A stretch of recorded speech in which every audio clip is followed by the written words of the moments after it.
السلام علیکم۔ آج ہے صحیح بخاری حدیث نمبر 31۔ میں ابو ذر سے ربضہ میں ملا، وہ ایک جوڑا پہنے ہوئے تھا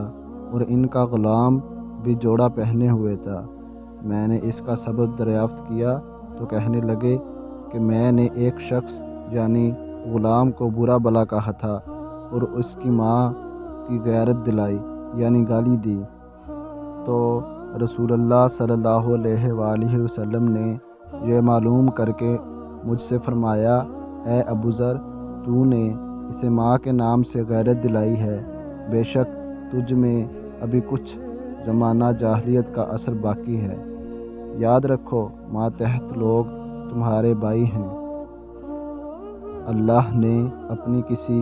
مصلحت کی بنا پر انہیں تمہارے قبضے میں دے رکھا ہے، تو جس کے ماتحت اس کا کوئی بھائی ہو تو اس کو بھی وہی کھلائے جو آپ کھاتا ہے، اور وہی کپڑا اسے دے جو آپ پہنتا ہے، اور ان کو اتنے کام کی تکلیف نہ دو کہ ان کے لیے مشکل ہو جائے،